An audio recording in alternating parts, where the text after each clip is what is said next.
Bom dia, Roberto e a todos que acompanham o programa Bate-Papo. Hoje o programa é especial. Estamos aqui no Aras Bocanha, do nosso amigo Carlos Reis, em Brodowski. Vamos falar de uma modalidade que vem crescendo a cada ano, o handshorting, que é a modalidade do momento.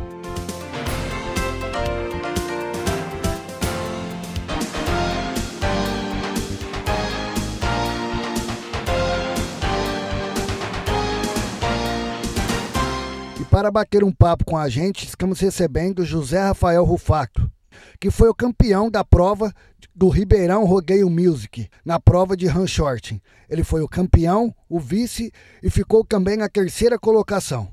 Rafael, antes de falarmos do seu fake propriamente, quero que você fale um pouco do handshorting. Olá, Fernandinho, olá, Roberto, todo o pessoal de Brodowski região aí.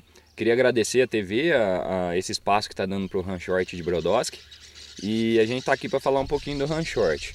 Bom, Fernandinho, o handshort é basicamente essa pista que vocês estão vendo no fundo aqui. Basicamente consiste em você passar o maior número de bois de um lado para o outro na pista, na ordem, em menos tempo. Quem faz isso em menos tempo é o grande campeão. Então, basicamente, é um lote de 11 bois.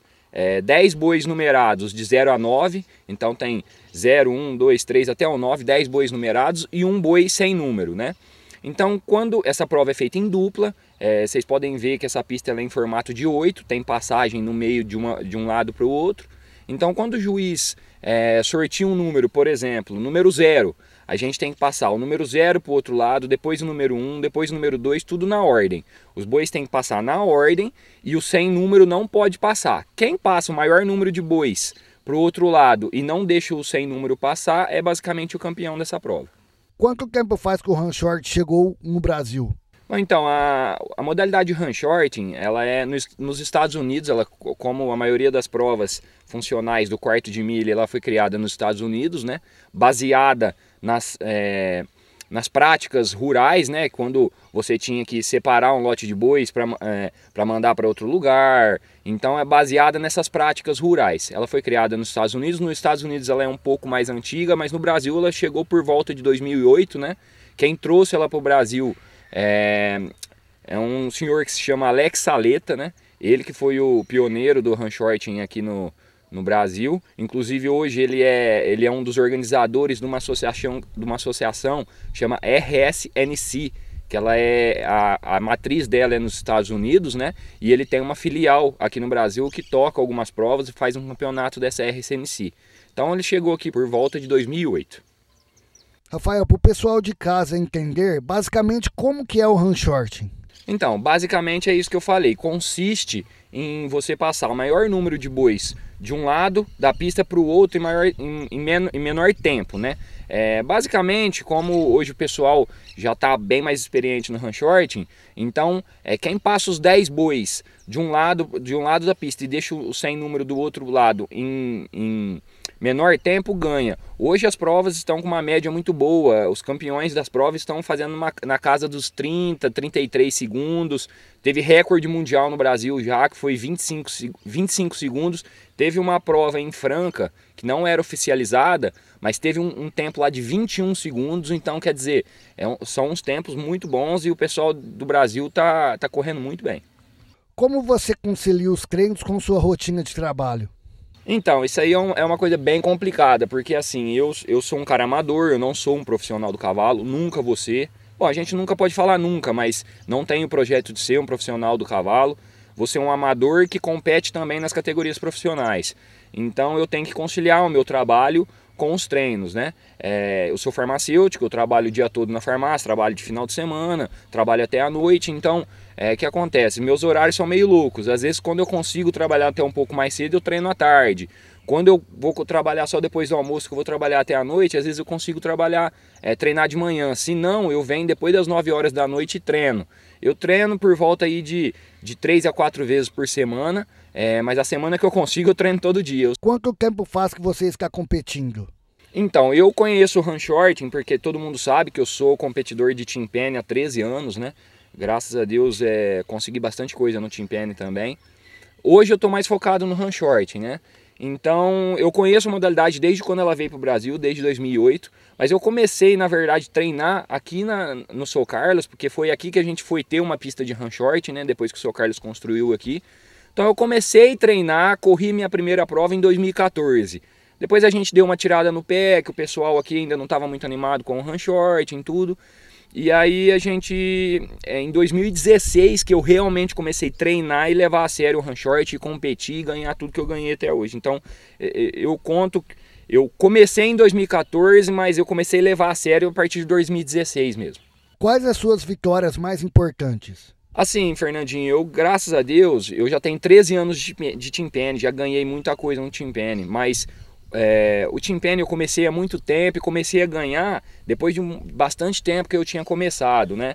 Até porque a gente começou sozinho aqui em Brodowski, praticamente não tinha ninguém para ensinar a gente começou meio no peito mesmo o Team Penny, sabe? O run short eu comecei a ter resultado muito rápido. Então o que aconteceu? Eu corri em 2014 eu corri uma prova só, meio que não virou nada. Até foi aqui, vocês cobriram essa prova, foi uma prova da extinta Associação Nacional de Run Short, né? Foi uma etapa do campeonato deles, foi aqui, até a gente correu aqui. Eu e o Carlin Belge, mandar um abraço pro Carlin Belge aí. E em 2016 o que aconteceu? Teve outro campeonato que foi uma etapa aqui em Brodowski, uma etapa em Batatais e uma etapa em Limeira. A primeira etapa foi aqui em Brodowski. O que aconteceu? Quando teve esse campeonato aqui em Brodowski, o Vinícius Leles, que se a gente tem um Pelé no run short no Team Penny, é o Vinícius Leles, e isso ninguém pode negar, né? O Vinícius foi um cara que foi muito meu incentivador. Ele era um dos organizadores desse campeonato e ele começou a me dar a oportunidade. Ele arrumou pessoas para correr comigo, porque até então o pessoal de Brodowski não estava muito animado com o run short. Inclusive, na época, quem me deu uma oportunidade muito grande foi a Gabriela Pimenta, de Batatais. E praticamente nessa minha segunda prova de run shorting, já na categoria forte, que tinha muita gente forte correndo, eu já fiquei em terceiro lugar. Então eu comecei a ter resultado muito rápido. Aí o Vinícius Leles me convidou para fazer parte da equipe dele, né, no final de 2016.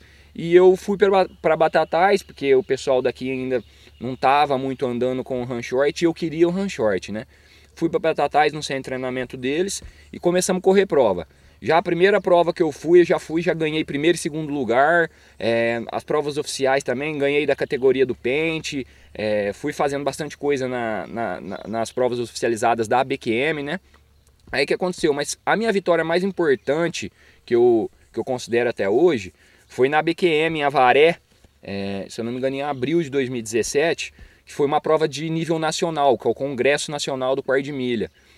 Quando eu cheguei lá e ganhei essa prova, foi uma prova extremamente difícil, ganhei essa prova com o Vinícius Leles, na categoria aberta, que é a categoria que corre os profissionais. Aí foi a virada de chavinha, foi aí que eu vi que eu poderia não ganhar sempre, mas que eu poderia competir de igual para igual com os cabeças do esporte, né? Então a minha vitória mais emblemática foi... toda vitória é importante, sempre a próxima é mais importante, mas eu acho que a vitória que virou a chavinha mais emblemática foi a do Congresso de 2017. Já que estamos falando em vitória, fala um pouco desse feito histórico de ser campeão, vice e terceiro lugar em um dos maiores eventos do Brasil, que é o Ribeirão Rodeio Music 2019. Bom, foi muito legal essa prova, foi a última prova que eu corri, né? Foi o Ribeirão Rodeio Music de 2019. Foi uma prova bem difícil também, sabe? Eu acho assim que esse feito de você ganhar primeiro, segundo e terceiro e quarto, eu já vi bastante gente fazer. Agora, primeiro, segundo e terceiro, eu acho que é bem difícil de fazer, bem difícil. Mesmo numa prova que nem Ribeirão Rodeio Music, no run short eu não me lembro de já ter acontecido isso. Eu acho que foi a primeira vez que aconteceu isso no run short. No Team Penny eu não vou saber te dar certeza se já aconteceu isso. Primeiro, segundo e terceiro. Mas é bem legal, uma sensação bem legal. E ainda assim, uma curiosidade, eu fiquei em primeiro, segundo, terceiro e quinto. Eu só não ganhei o quarto lugar. Graças a Deus deu muito certo, Deus me abençoou com o apoio das pessoas certas, da família, dos amigos. E graças a Deus é uma sensação muito boa. Esse ano eu estava precisando dar uma acertada dessa, porque esse ano eu não tinha conseguido fazer nada ainda. Muito bem, Roberto. Conversamos com o José Rafael Rufato. E o programa segue aí com ele agora no estúdio da TV Educativa. Um forte abraço.